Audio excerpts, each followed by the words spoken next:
اسی طرح سے علی رضی اللہ تعالیٰ عنہ نے بہت سی لڑائیاں بھی لڑی تھیں، مطلب ہر ایک لڑائی لڑی تھی۔ اگر ایک لڑائی کو چھوڑ دیا جائے تو یہ کہا جاتا ہے کہ حضور کے زمانے میں انہوں نے لگ بھگ ساری لڑائیوں میں شرکت کی تھی، چاہے وہ بدر کی ہو، خندق کی ہو یا احد کی ہو، ساری لڑائیوں میں وہ شامل تھے۔ ایک واقعہ ہے جو غزوہ خندق کا بہت زیادہ مشہور ہے۔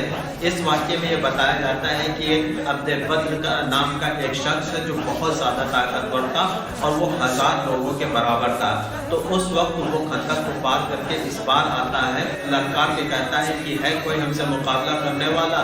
تو اس طرح کی بات سن کر علی رضی اللہ تعالیٰ عنہ کھڑے ہوتے ہیں، اور کھڑے ہونے کے بعد وہ لڑائی کے لیے جاتے ہیں، لیکن حضور ان کو روک دیتے ہیں۔ اسی طرح سے دوبارہ بھی وہ اسی طرح سے اعلان کرتا ہے، تو پھر حضور بیٹھا دیتے ہیں اور کہتے ہیں کہ اب یہ عبد بدر ہے۔ تیسری بار پھر وہ اسی طرح سے للکارتا ہے، تو پھر حضور کا روکتے ہیں، لیکن اس بار علی رضی اللہ تعالیٰ عنہ نہیں روکتے اور کہتے ہیں کہ آپ ہمیں اجازت دیجیے۔ تو حضور علی رضی اللہ تعالیٰ عنہ کے سر پر پگڑی باندھتے ہیں، ان کو تلوار دیتے ہیں اور اجازت دے دیتے ہیں۔ جب علی رضی اللہ تعالیٰ عنہ عبد بدر کے پاس پہنچتے ہیں تو وہ کہتے ہیں کہ ہم نے سنا ہے کہ تم 3 باتیں سامنے والے سے کرتے ہو، اس میں سے ایک مان لیتے ہو، تو آج ہم 3 باتیں تمہارے سامنے رکھتے ہیں، تو تم میں سے کوئی ایک مان لو۔ تو عبد بدر پوچھتا ہے وہ کیا ہے؟ تو پہلی بات کہتے ہیں علی رضی اللہ تعالیٰ عنہ کہ تم ایمان لے آؤ اور مسلمان بن جاؤ۔ وہ اس بات پر تیار نہیں ہوتا ہے۔ دوسری بات کہتے ہیں کہ ٹھیک ہے، تم ایمان نہیں لاتے ہو تو تم اس جگہ کو، اس میدان کو چھوڑ کر چلے جاؤ اور مسلمانوں سے نہ لڑو۔